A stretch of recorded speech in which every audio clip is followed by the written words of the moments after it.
So it's 7:05 in Moscow, and I suggest I studying our final lecture for that particular event. My name is Mariana Shkurko. I'm working for Graduate School of Urbanism, High School of Economics, Moscow. And today I'm glad to welcome you to the closing session of our summer lecture series, Housing in Question, organized by my host institution and supported by German organization Dekabristen and also German Federal Office of Foreign Affairs. And during these 2 months, starting in July, we have traveled across different regional contexts. So we had a closer look on what's going on in Germany, Austria, Russia, Czech Republic, in respect to large housing estates. And also we've covered quite a huge amount of different topics related to large housing estates and modernist housing across the Europe. So we talked about the particular types of renovation and questions concerning renovation. We talked about different narratives and discourses that surrounded and have been surrounding this topic since the modernist large housing estates has been established in Europe as a type of morphology and housing. Also covered the question of housing protests and various social effects concerning this particular environment. And today we are coming to our final destination, and we will talk about Northern Europe and what has been going on in Finland. And therefore, I'm really glad to turn the floor over to our today's speaker, Dr. Mats Stjernberg. He's a senior research fellow at the organization called Nordregion, and today he will talk about a bit his Ph.D. thesis that was dedicated to the exploration of the demographic and social processes happening in large housing estates in Finland across the country. So, Mats, please come to us, and yeah, I'm glad to turn the floor over to you. So first of all, can you hear me? Yes, that works. Okay, perfect. And you can see my video as well? Yeah. Okay, great. Okay, thank you, Mariana, for the good introduction. Yeah, I'm glad to be part of this seminar series. Unfortunately, I have not been able to attend the previous ones, but thematically, I had a look at the program, and it seems very interesting. And also, I would believe that my research and my lecture today will be quite nicely in line with the previous lectures that you have had. So yeah, I will talk about post-war housing estates in the Finnish context. I will discuss these types of neighborhoods and how they have evolved over time, and also from a segregation point of view and looking at socio-spatial differentiation in Finland. So just briefly, before I get started, I thought that I would just shortly say a few words about Nordregion, the organization where I currently work, which is Nordregion is a research institute based in Stockholm, Sweden, which was established by the Nordic Council of Ministers some 25 years ago. And Nordregion has a applied research focus, so it's very much about conducting studies about current topical issues and also having a policy relevance, but also a more academic point of view as well. So kind of connecting these both perspectives quite neatly. And Nordregion has a focus on regional development and planning, looking at rural areas, urban areas, and also more governance and policy and so forth.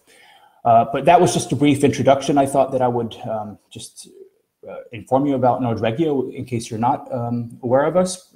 But you can find more information about Nordregion at our website that you can see on the screen right now. But my lecture today will be based on my Ph.D. dissertation, which I defended last year, called Concrete Suburbia. The research examines suburban housing estates that were constructed in the 60s and 70s in Finland, and also looking at these neighborhoods at a national level, how they have developed over time between 1990 and 2010 specifically. And I've had a particular interest in looking at how these neighborhoods have developed from a socioeconomic and demographic point of view. So yeah, you can find the download link to the dissertation right here as well. So please, if you're interested in reading more, it's available for free download from that website. So I thought that I would structure my lecture somewhat in the following way. I will briefly introduce the Finnish context. We heard in the introduction that you've had previous presentations or lectures about the Czech Republic, Germany, Russia, and so forth, but perhaps the Finnish context is not that familiar to all. So I thought that I would outline that, looking at suburban housing estates, how they, why they were constructed and how they were constructed, and also maybe drawing some parallels to the broader European context. Then after that, we will have a look at how these neighborhoods have developed over time, looking at socioeconomic and demographic statistics to illustrate their long-term development, and then concluding with a discussion. And I think that we will have hopefully some questions popping up from time to time. So I will see, maybe I will answer them as we go on, or otherwise some of them I might be able to address then towards the end of the lecture. So when we're talking about post-war housing estates in Finland, you could say that the post-World War II decades was a time of significant societal change in Finland.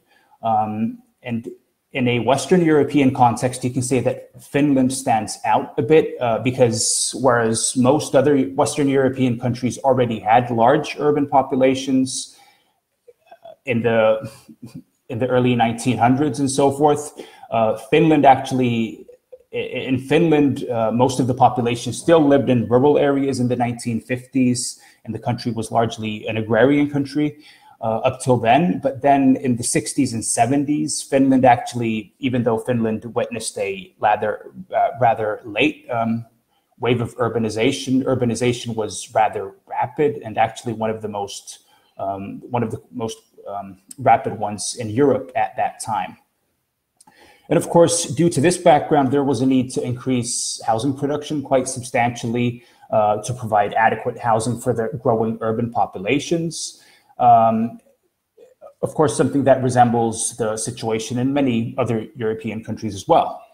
But in Finland, as in other European countries also, of course, the state started to play a more central role within housing policy. And you can say that from the 1960s onwards, this kind of state-led housing policy, along with the technological advances that allowed to industrialize the construction industry, so the use of prefabricated components and so forth, they were really the drivers that then enabled the construction of post-war housing estates. And the figure that we see here is actually from the early 1950s. So here we see that housing construction in the early 1950s was not yet that reliant on standardization or industrialized housing construction techniques, but it was still more traditional, as you can see in the image. But then from the 1950s onwards, new construction was increasingly steered to more peripheral locations, which meant that more and more housing was built outside of the urban centers. And also the first housing estates were built during that time. These neighborhoods became referred to as metsälähiö. Lähiö is actually the word for housing estate or suburb in Finnish. And the reason why I refer to these neighborhoods as suburban housing estates is that the Finnish term, it has a reference to both the suburban location as well as an implicit reference to a specific kind of built environment. But anyhow, these neighborhoods, these early housing estates, forest suburbs or forest estates, you could call them, such as Tapiola in Espoo, which you can see in the picture right here, they were planned with, you could say, quite close regard to the natural conditions and surroundings. So they were of a rather small scale. And as we will see in the next image, they were still comparatively, they were less dense and compact compared to what would then be constructed during the coming decades. And then in the mid 60s, planning ideals started to change more, and the scale and intensity of building increased. The neighborhood that we see here is called Pihlajamäki. It's located in Helsinki. And many scholars have claimed that this has been a turning point in the way that housing estates were planned and built. And it is kind of marks a transition from these forest estates to what are more referred to as compact estates, which are of a larger scale. And of course, one reason why the intensity and scale of building increased was, of course, that, well, planners, they found that the early estates did not necessarily have a sufficient number of residents to be, for example, services to be able to exist there. And then, of course, also the increased focus on quantity rather than quality, you could say. So the need to construct larger amounts of housing, as during the late 60s and early 70s, urbanization accelerated. And at the same time, housing construction became more industrialized. So this really meant that, as we can see from the image right here, from the Koskela estate in Helsinki, that the designs became maybe a bit more stripped down, and the scale was in many ways larger compared to the early estates from the late 50s or early 60s. And when we look at the current housing stock in Finland, a vast share was actually built during the 1960s and 1970s. And from the mid-60s to the mid-70s, approximately 500,000 dwellings were built in Finland. And maybe Finland is a small country, so it might be difficult to put into context how much that is. But according to Pollock, that was a per capita world record in 1974 when 73,000 new homes were built. Anyhow, this was undoubtedly the peak of housing construction in Finland, and a fourth of all residential buildings in Finland that we currently have were built during this era. And specifically, if we look at multi-story, multi-family homes, a third of all these buildings were built during the 60s and 70s. And so this was, at the same time as this was a period of urbanization, because a lot of people moved from rural areas to cities.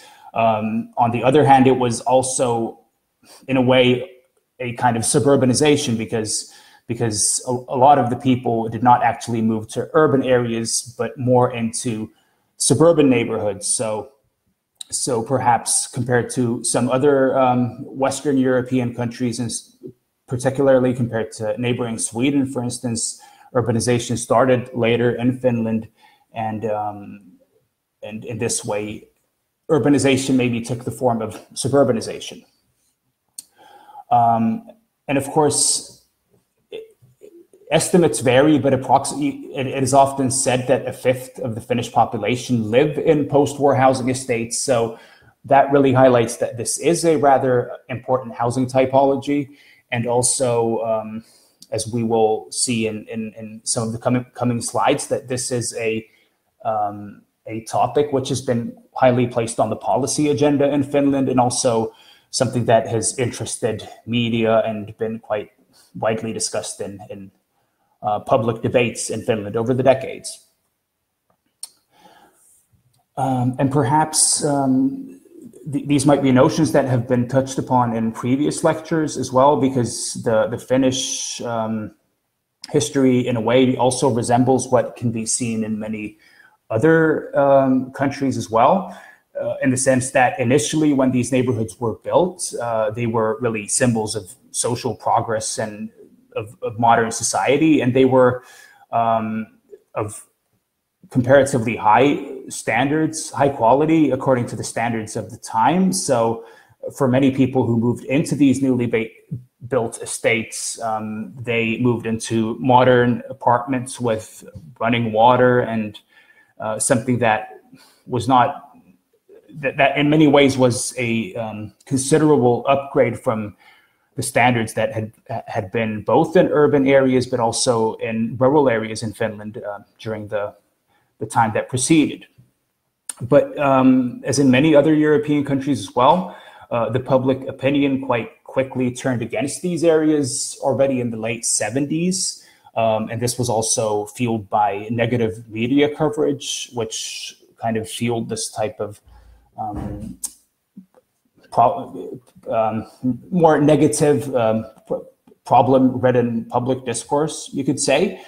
And especially the larger, more massive neighborhoods that were built in the late 70s, they became increasingly associated with various types of problems, both related to the physical conditions of the neighborhoods as well as to the social qualities of the estates.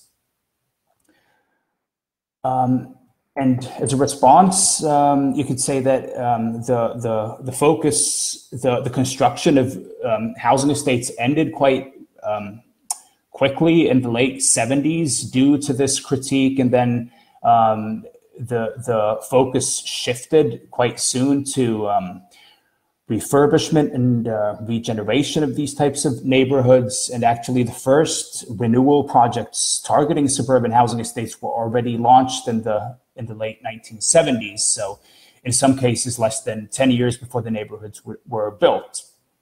And then, but even more so during the 1990s, in the aftermath of, Finland was severely affected by an economic recession in the early 1990s.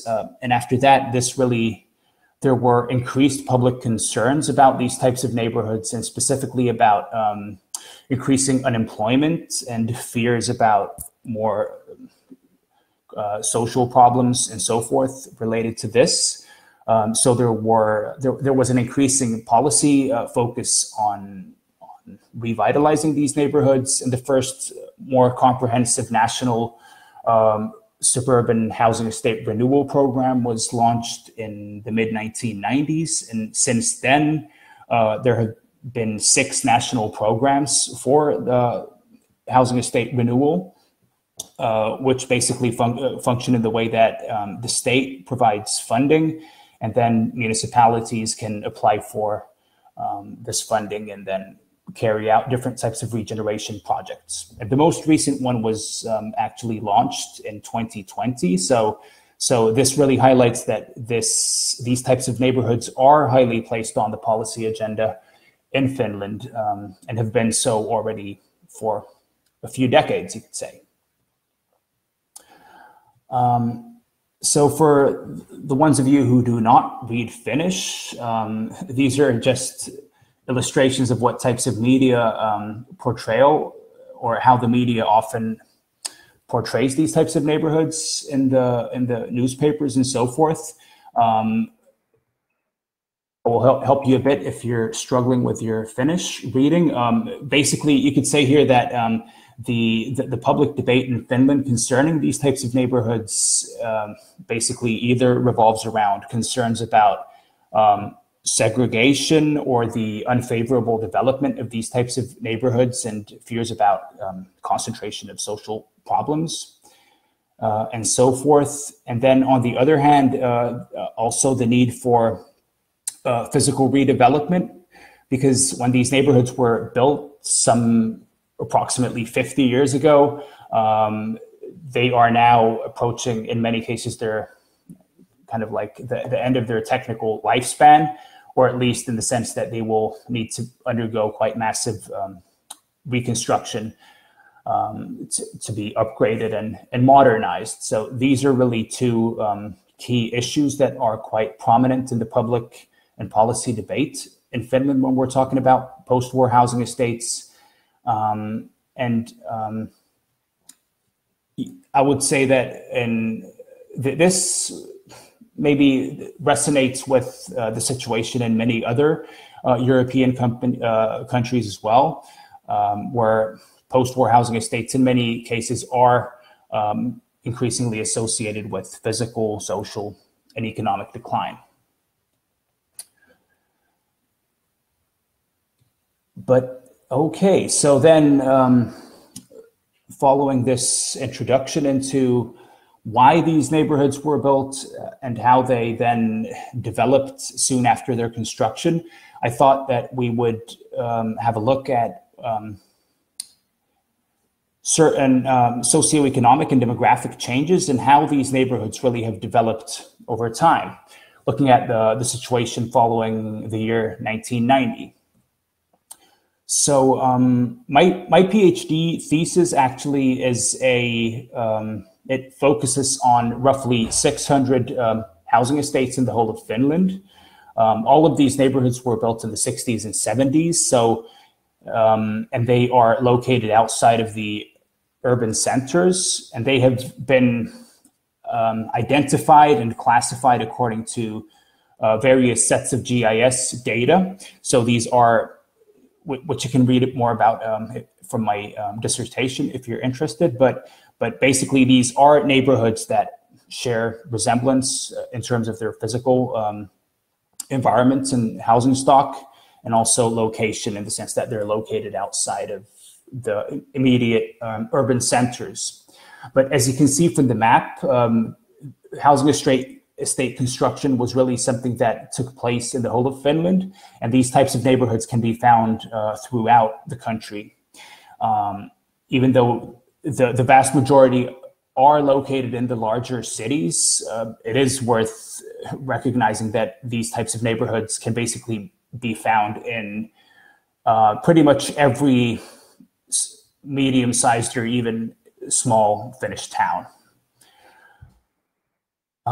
So looking at in these graphs, I will show just how a typical Finnish housing estate has evolved over time. The values that you can see here are median values, which really illustrate how an average Finnish housing estate was, what the position was in 1990 compared to 2010. So first of all, if we look at the number of residents, we can see that there has been a rather substantial decrease in population. So an average housing estate, in my research data, in 1990, this neighborhood had 605 inhabitants, but 20 years later, this had decreased to 502. So this approximately 20% change is quite substantial, and something that, and at the same time, if we look at the number of households, this has remained rather constant. And the explanation for this is, of course, something that is connected to changes in the household composition. Population aging is one of the major developments that we can see in Finnish post-war housing estates. And specifically, if we look at the share of people aged 65 and older, in 1990, that was around 11.7%, but this increased to over 20% 20 years later. So this really illustrates that the household composition has shifted rather significantly. And also in parallel with this, the share of single person households has increased quite noticeably. And when we look at these neighborhoods, in many cases, over 50% of the households are single person households. They're not, and usually elderly single person households. So this, of course, is something that explains why the number of people has decreased, because there are more and more people who live alone, basically in the same housing stock.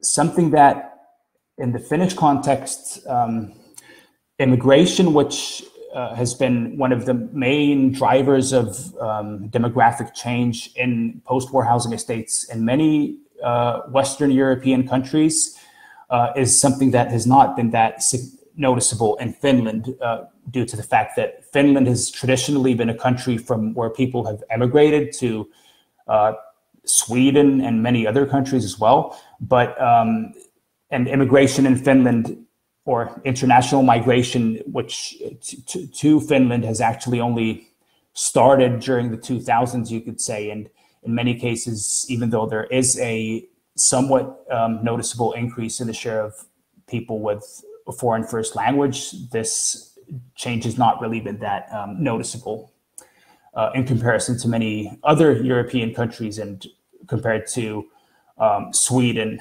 for example.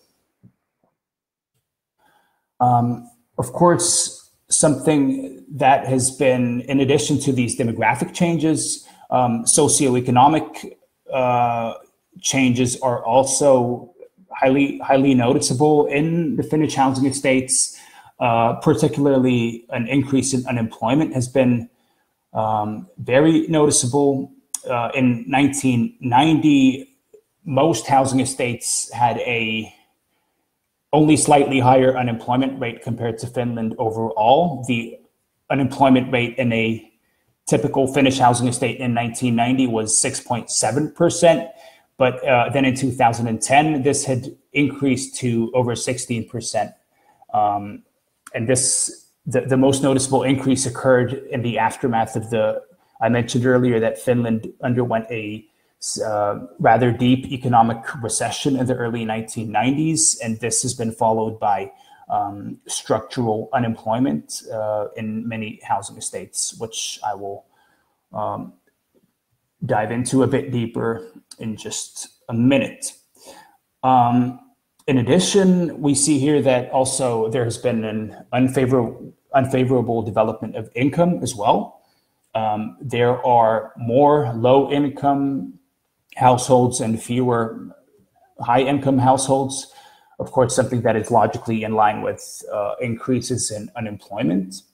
And what is also noticeable is that the population in these types of neighborhoods generally have a rather low educational level.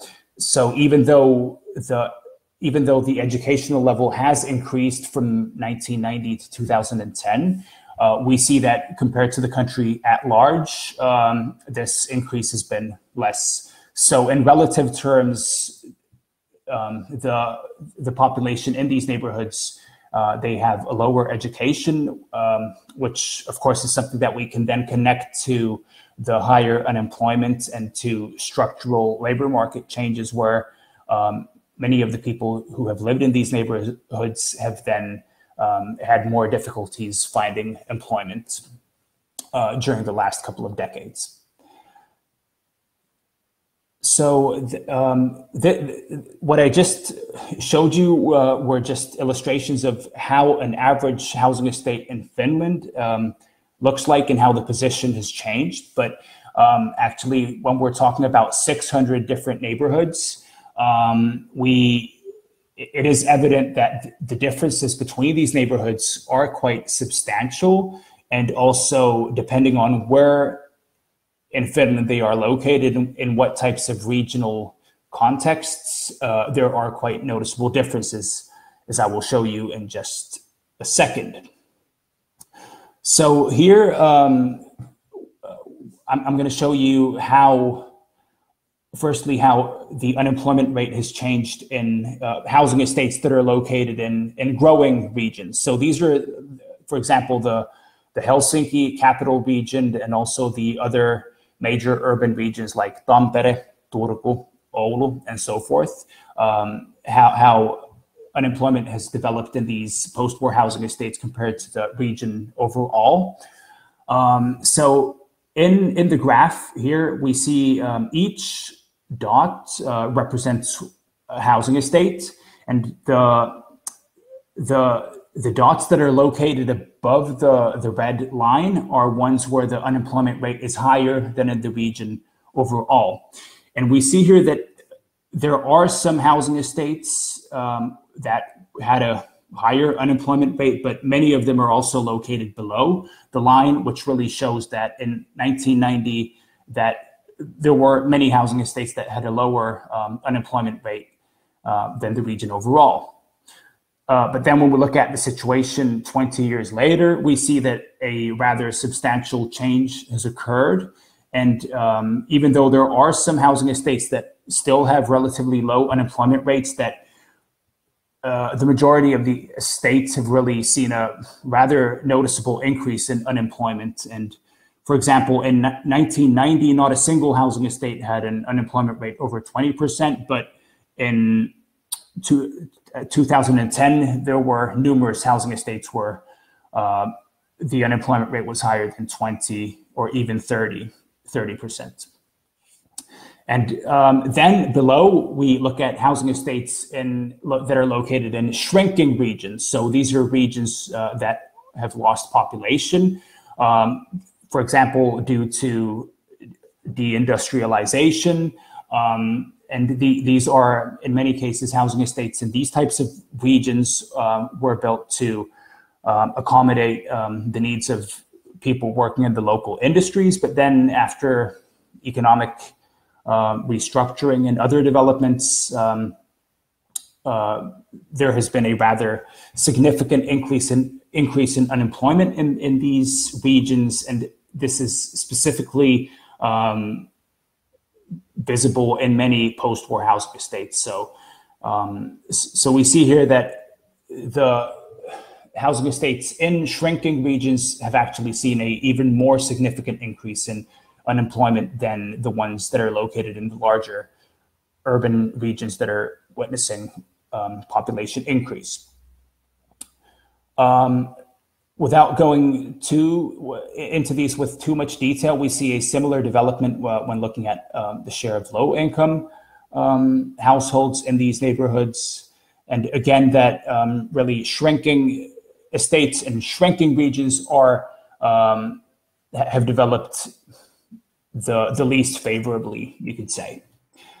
Also, this shows the share of seniors, people that are aged 65 and older in housing estates compared to the regional average in growing and in shrinking regions. And again, we see a rather noticeable difference here that population aging is much more pronounced in housing estates that are located in these shrinking regions that are losing population. And of course, this is in line with the general development, because in these shrinking regions, the population structure more broadly is much older, and also young people have migrated away from these regions, so they are both shrinking and undergoing quite noticeable population aging, and this is reflected particularly noticeably in these housing estates.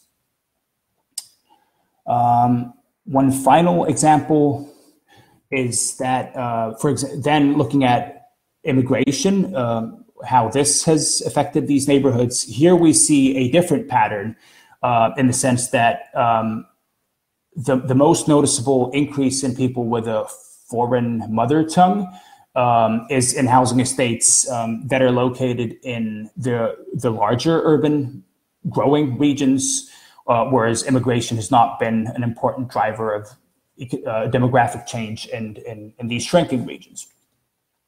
So this was just to illustrate that when we're talking about post-war housing estates in Finland, there are quite noticeable differences depending on where in the country they are located.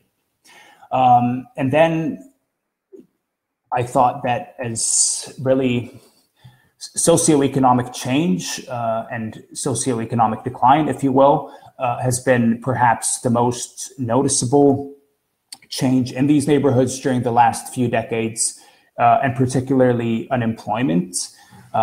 Here, I will also show that looking at housing estates that are located in the same city. So, for example, here we have the city of Helsinki, 32 different housing estates, and each of these estates are represented by a line, and the blue lines are ones where the employment rate is higher than in the city average. The red ones have a lower employment rate. So here we see really a rather differentiated development, in the sense that in 1990, these neighborhoods, the differences between the different estates was rather minimal.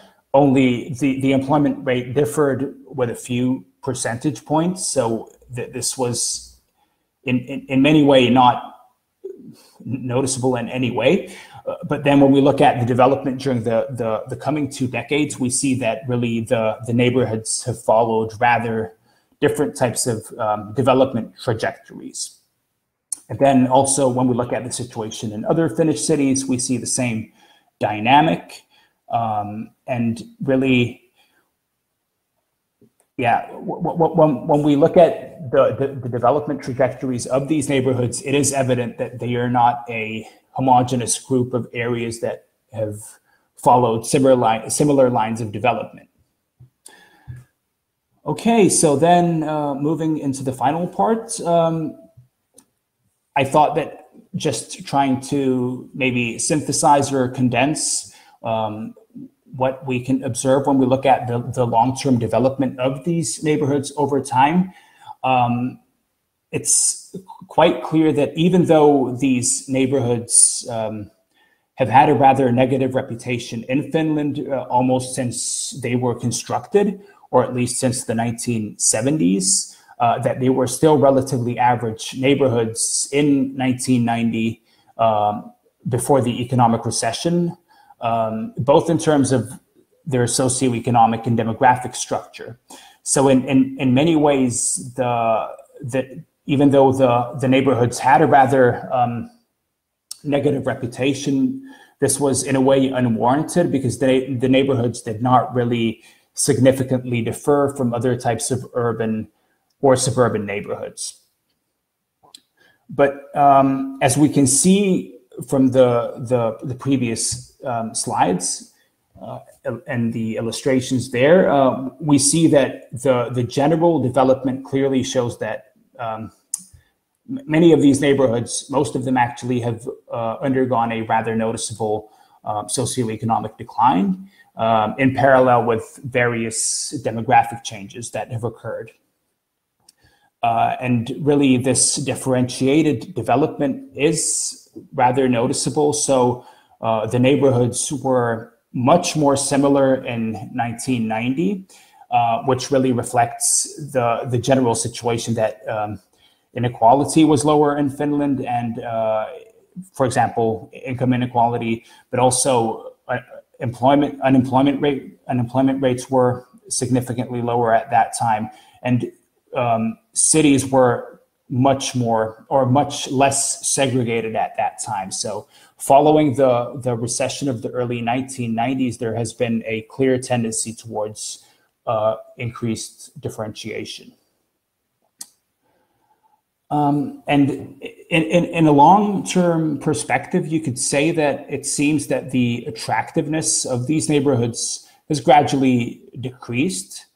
And maybe this has to do with the fact that many other urban neighborhoods have become more sought after later. And perhaps there are tendencies that these neighborhoods maybe correspond less well to the preferences of people who look for either urban or suburban living.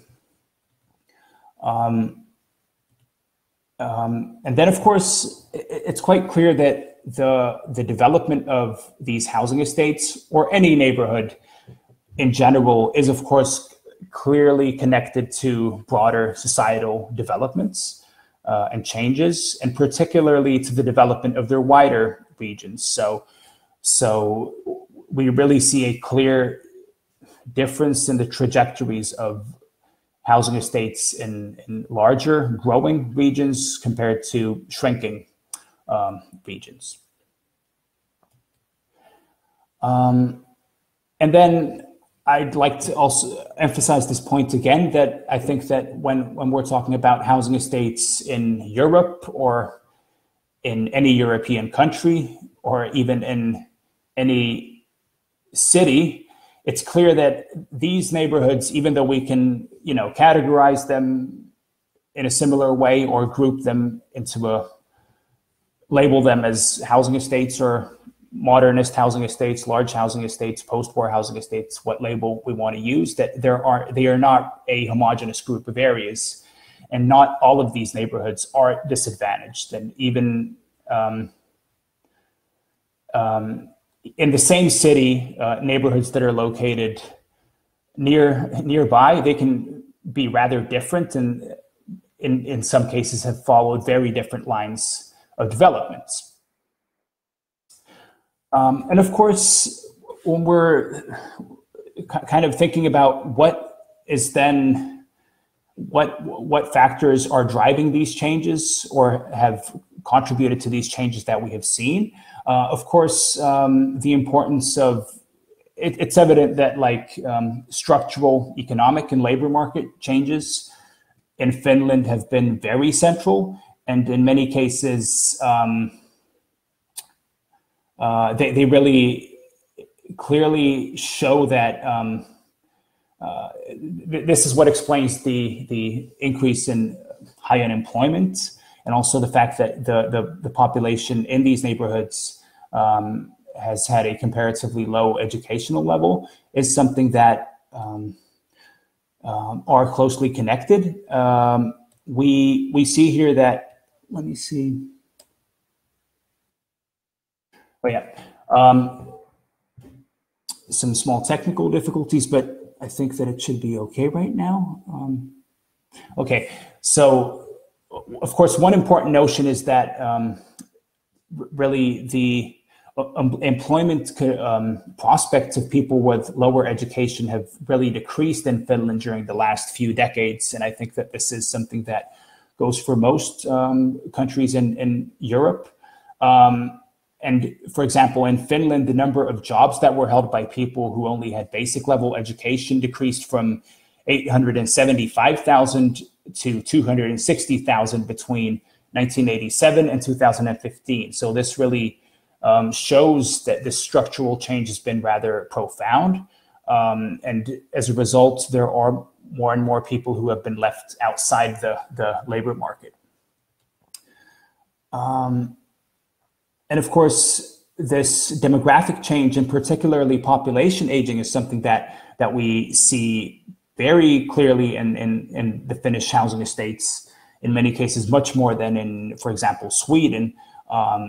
We see that initially these neighborhoods were built for families with children, and this is the typical household group that moved into these neighborhoods when they were built, but now they are increasingly populated by older people, single person households. And this, of course, is then manifested in population decrease, which in turn, in many cases, has resulted in a significant decrease in the level of services and amenities. So, of course, these types of factors really feed into each other. And of course, there is not one single component that has driven this change, but rather a collection of different types of local and more general developments that have affected how these neighborhoods have evolved over time. And of course, as I showed you, the importance of immigration has thus far been rather low in most Finnish housing estates, especially compared to, for example, Sweden, in Stockholm, Gothenburg, Malmö. You can find housing estates where the population to more than 80% of the population is has a foreign background. So in Finland, the context is very different compared to this. But of course, when looking at the more recent developments, this is likely to change. And immigration is increasing and will most likely be a more important driver of change in the decades to come, also in Finland. And then, of course, one more general reflection comparing to how the position of these neighborhoods has changed over time in a more long-term perspective.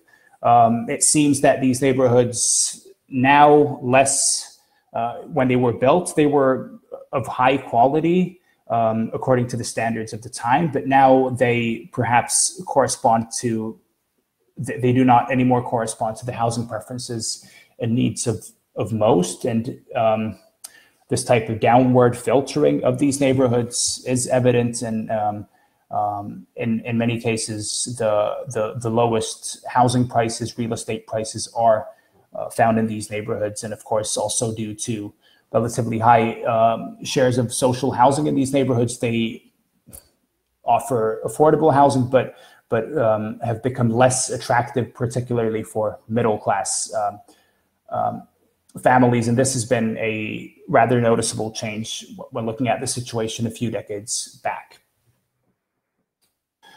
And then, of course, in addition to these more general developments, it is clear that, I mean, when we look at these neighborhoods that share many similarities, there are still substantial differences. So really, these more local conditions and estate-specific factors are also very important when we look at how these neighborhoods have developed and so forth.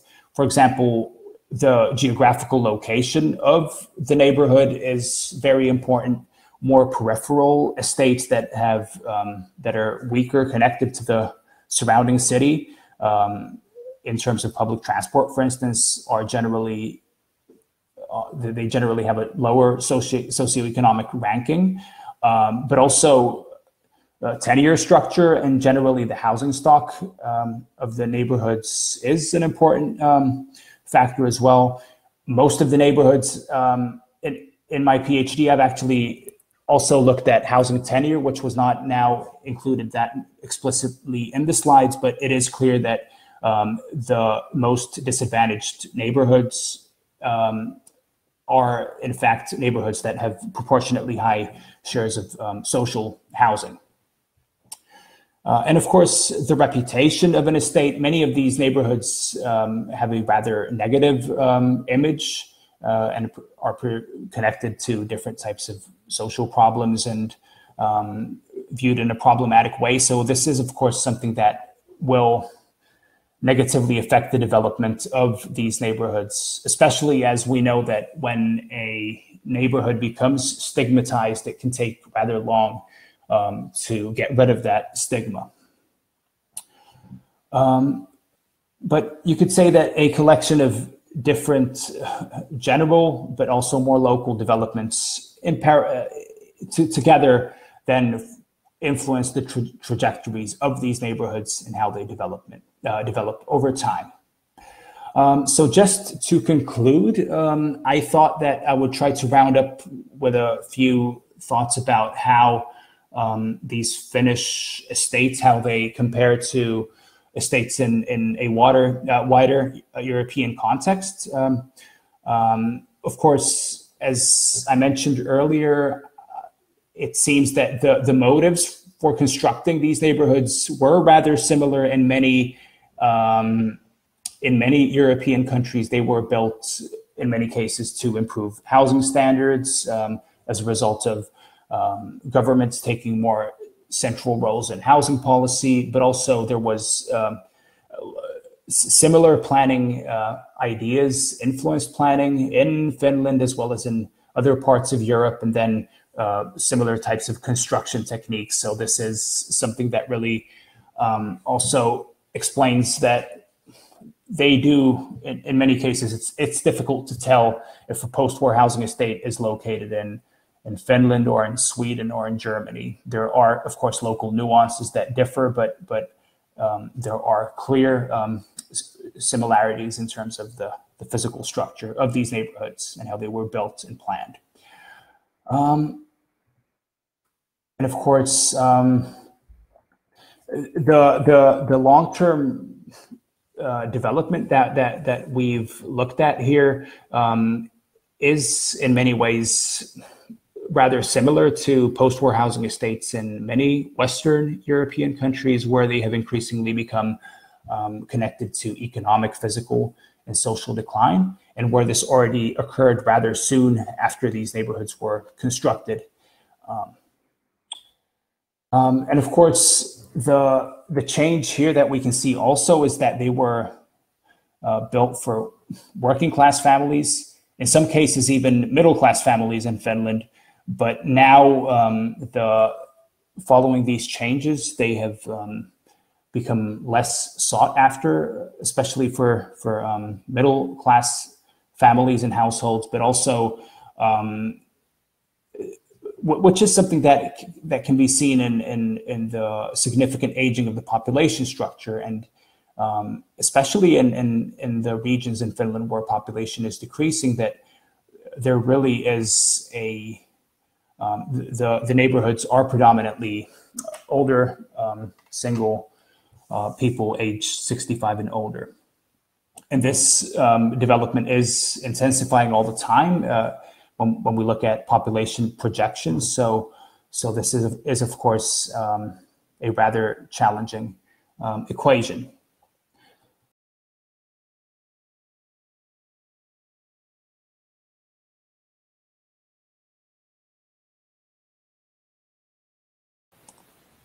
Good.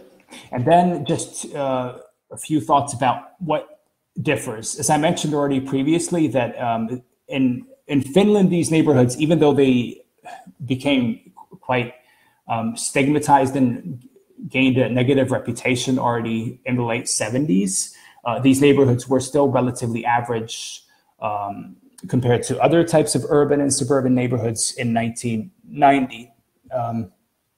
Whereas in many other parts of Western Europe, post-war housing estates fell into decline already much earlier than this. And as I already touched upon, especially now for me, working and living in Sweden, the clear difference between Finland and Sweden, but also other countries, is really that thus far, immigration has not been a very important demographic driver of change yet, but of course this will likely become more important in the years to come.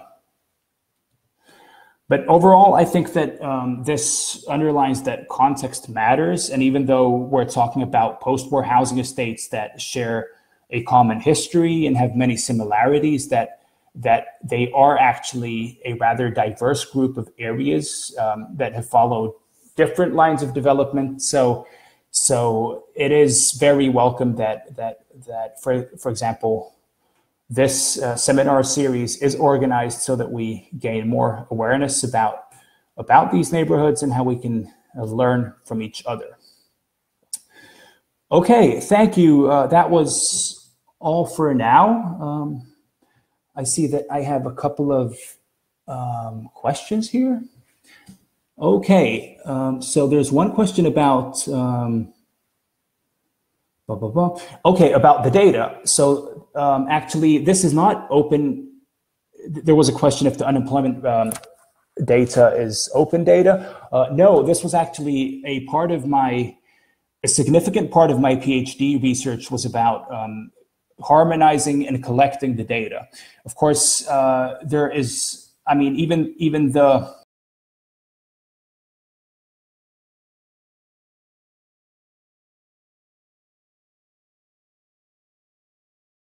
because there is not a ready-made data set that can be used for for studying housing estates in the way that I have. So that's why this data has been kind of collected from detailed grid level data and then aggregated to the housing estate level. So, but you can read more about that if you're interested in the dissertation. Have you seen illegal buildings with increased unemployment and migration? What are the policies implemented by the government on this issue, if there is? Actually, I think in the Finnish context, not that I am aware of, increased. I'm not actually sure about this question. Not to my knowledge, are there examples of this? But then you have a question about, have there been attempts to revitalize these unattractive structures? Indeed, there have. And as I mentioned, these types of neighborhoods have been targeted by different types of regeneration initiatives in some cases since the 1970s, but more commonly since the 1990s. So there have been different types of initiatives focusing on upgrading the physical environments of the neighborhoods, but also more projects with a stronger focus on, strengthening social cohesion and counteracting the negative effects of structural unemployment, for example. So this is something that is highly placed on the policy agenda.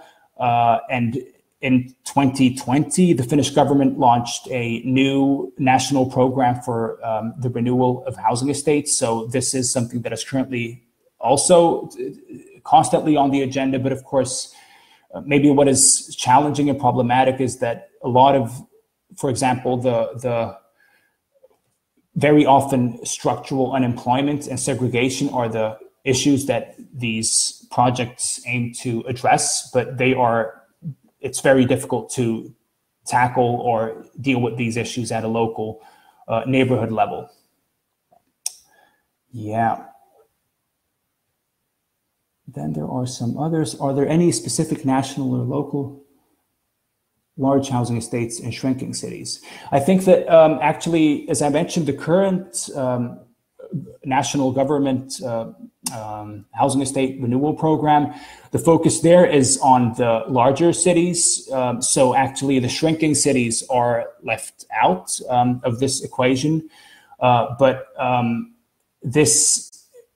I would say that there are some policies where the focus is more specifically on these shrinking regions. And of course, one challenge is that in addition to the changes that I just highlighted in my lecture, there is an increasing number of vacant apartments. So then in some municipalities in Finland, the municipalities have actually decided to, because there is an oversupply of social housing, for example. So there have been some cases where housing has been demolished. But this, compared to some other European countries, housing demolition is something that has only actually been taken up quite recently in Finland. So I think that, but if we look at the development trajectories, and especially the fact that many of these estates are located in regions and cities where the population is shrinking, that the question of demolition is something that really might become more widespread. Yes.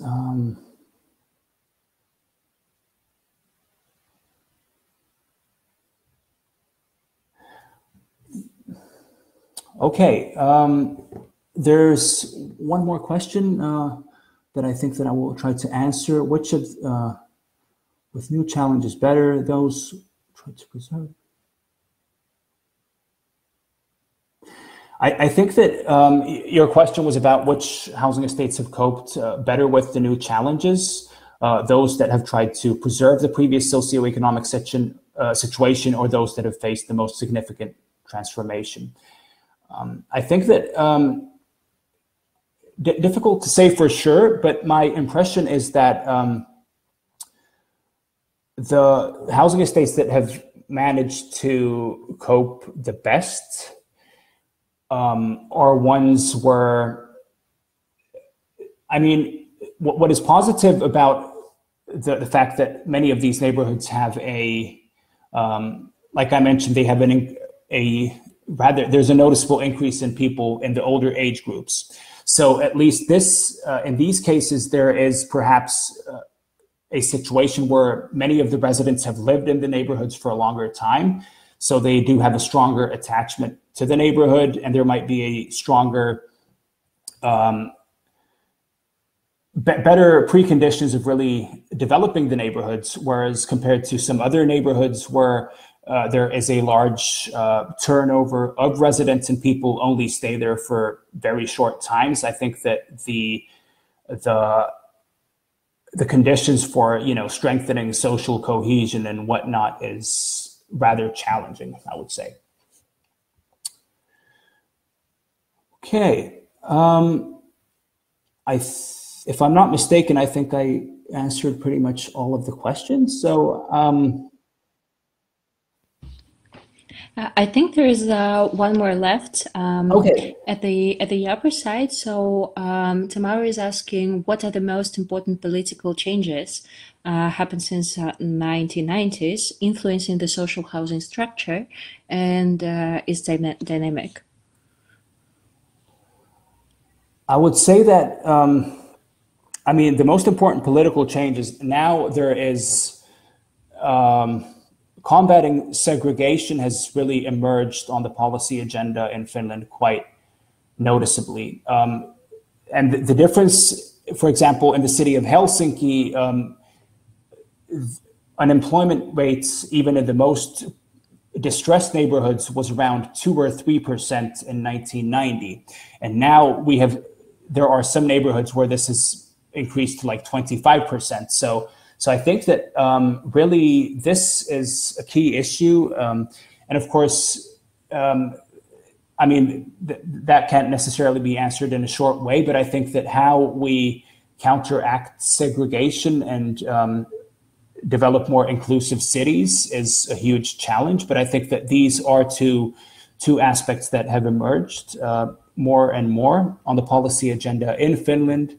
And the recent government program that was launched for funding projects that regenerate these housing estates, it has a very strong focus on this, on preventing segregation before it becomes extremely pronounced. So I would say that comparing to Swedish cities, for example, Finland the Finnish cities are less segregated. And I think that in Finland there is a notion of learning from the mistakes of others and preventing segregation before it emerges. But as we can see, there are already quite significant differences when comparing different neighborhoods.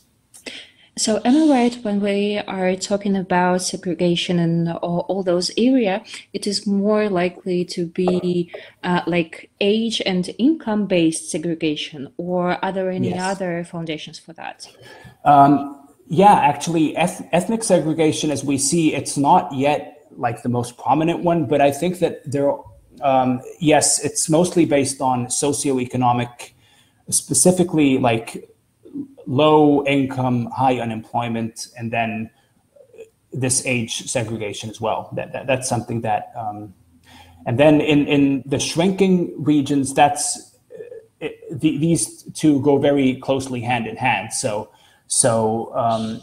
the estates in these shrinking former manufacturing cities, there we have a situation where the unemployment rate might be 35%, and the share of people who are pensioners is 40%. So then this is quite a significant change when comparing to the fact that when they were built for like working families, but now the majority of the population in these neighborhoods are not actually employed. So I think that this has been a rather significant structural change that has occurred.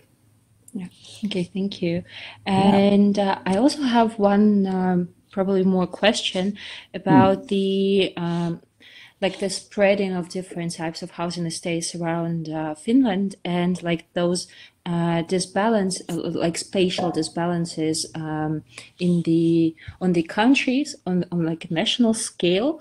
So when we talk about like housing crisis, which is what topic is quite well, what issue is quite topical for like European cities. So when we are talking about a particular crisis, sometimes we tend to think that the problem is not that housing is not provided on the like the substantial level, but however there is housing stock where it is not like needed and where there is no like more social demand from the citizens. But however, in the growing region or in like capital cities, like this demand is relatively higher in comparison to the other district or to the other regions of the country. So when we come and that's why sometimes we can see that in European cities there is another narrative emerging that large housing estates are, and especially like those modernist large housing estates, are the housing stock that that takes quite an amount into the proportion of various housing stocks around the country. So those particular housing can be a source in order to fill in the gaps and to and a possible answer for that housing crisis. So is this also relatable to the Finnish context, or like the situation differs a little bit? I would say that, yeah, it's a very good point. And I see a clear, I see parallels, absolutely. I think that it is in the neighborhoods or in the cities, in the growing cities,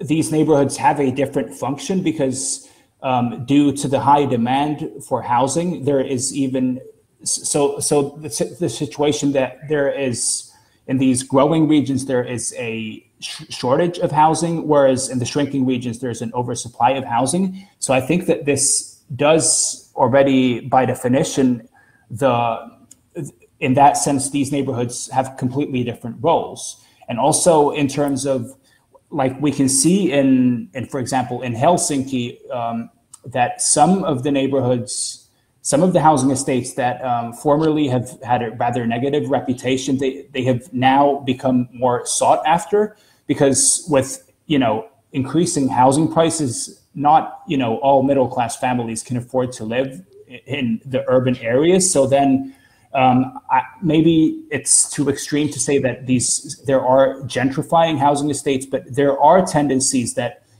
especially from the earlier 60s housing estates that, still have some kind of like architectural qualities, perhaps compared to the later, more massive ones. I think especially those are ones where housing prices are going up right now, and you can see that there are now the perception, regarding these areas is changing. But I think that's a very, very good point. Really, this question of the regional housing market, and but then the problem. So when looking into the future, I think that the most challenging situation is really for the housing estates that are located in these shrinking regions, because they're even maintaining the buildings and the housing companies. It's a very difficult economic equation when you have vacant apartments, and especially in a situation where there would be need to physically renew the neighborhoods. So then that's why I think that the question of demolition in some of these areas is becoming more. It's becoming something that is more used, used more frequently in the toolbox of planners. Yeah. So, any more questions that we want to address today? So maybe just one little more from my side, because you've mentioned that you've also made an analysis of the tenure structure of those housing estates. And for instance, when we look at the situation in Russian cities, especially in the light of the recent renovation program in Moscow and then in St. Petersburg, like the renovation program of 2008, most of the households and they own the apartments that they live in. So basically, that percentage of the social housing is quite low, and that's why. But still, there is, and sometimes there is what is called like the institutional trap. So when people want to, they form the association of dwellers and they want to manage their housing. So sometimes owners and renters, they cannot find like the common ground in order to manage those housing. But also we have seen that during the renovation programs, like those, like the number of privately owned housing units is not quite a problem for the government to still renovate those buildings and not asking for the consent from the dwellers. So when we come to the Finnish situation, can we say that like most of those large housing estates are like the owners owned or like the renters owned? So what are the balances, and also if there is, so how maybe you can highlight a bit more about how the about like those correlations between the renovation program and the citizens' response to it. Yeah, thank you. Okay, a good question. It varies very much from city to city. Actually, in the city of Helsinki, there has been a policy of social mixing already since the 1960s. So that means that there are no housing estates that entirely consist of rented social housing. So the planning of the neighborhoods already from the 60s until the current date, the policy is that you should mix, or they mix different tenure forms. But then in other Finnish cities, for example, in the city of Turku, which is the third or fourth largest city in Finland, I think, there they have not, had a similar type of social mixing policy. So there are neighborhoods that pretty much entirely consist of social rented housing, or at least the overwhelming share. And I think that in terms of like renovating, now, even though traditionally social rented housing has perhaps been the most stigmatized, or the one with the lowest status, I think that now in some cities there is a tendency that from the municipality's perspective, it's much easier to deal with the social rented housing stock, because then they are able to, carry out these renovations. Whereas in some of the privately owned housing units, it might also be, especially in shrinking regions where the value of the housing units is so low that renovations would be more expensive. It's from the household's perspective, they will not be, they will try to avoid renovating for as long as possible, because they will not afford it. So so yeah, I'm not sure if I entirely answered your question, but yeah, that's more or less, because sometimes we also meet those opinions that because social housing is allocated to the responsibility of the government or to the municipality or regional government or whatsoever, in some cases it might be much well managed, and much well controlled rather than owner occupied. So that's why when, for instance, we look at the renovation program in France, and we talk about those city center renovation programs, the responsible bodies of the government, they say that sometimes own or occupy apartment in they are in a worse condition than those managed by the local authorities. Yeah. So because also because of some of the like those socioeconomical challenges. So Yeah. for instance, when all of the like fiscal responsibilities are on people which are like low income or for instance elderly people or whatsoever, so they Yeah. have more struggles in managing and like Yeah. the housing that's in some other cases. Yeah. Yeah, so Yeah. basically that was like the origin of my thoughts Yeah. over Yeah. here. Yeah. There's actually, I think that there is, I mean, when we look at socioeconomic, characteristics, then social housing, people who live in social housing have a lower rank in Finland and in different parts of the country. But I think that what you mentioned about I think that this is something that there is no research about that in Finland about whether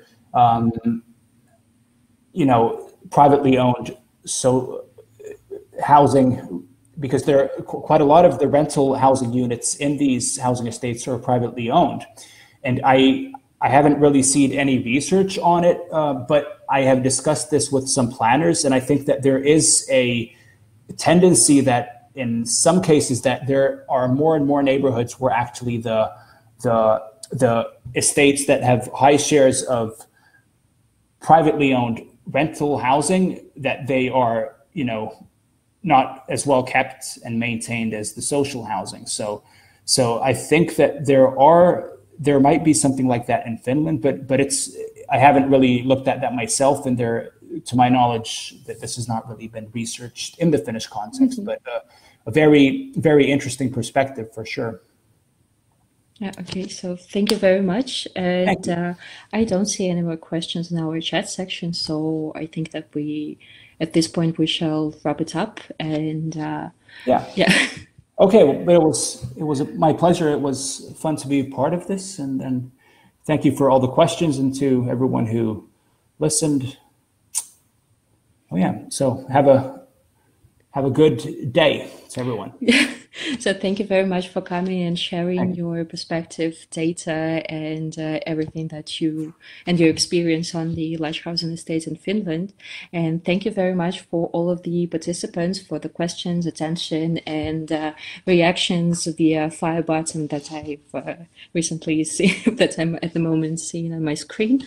So thank you very much, and I hope that this particular lecture and the lecture series in general was a pleasure for you to visit, and you had an opportunity to learn something new and to broaden your research and study perspective on that particular environment and on that particular housing. So I will be glad to welcome you to the further events of Graduate School of Economics, and also wish you a very nice evening and the rest of the week. So see you then. See you then. And all have a good evening. Yeah. Okay, you too. Let's keep in touch.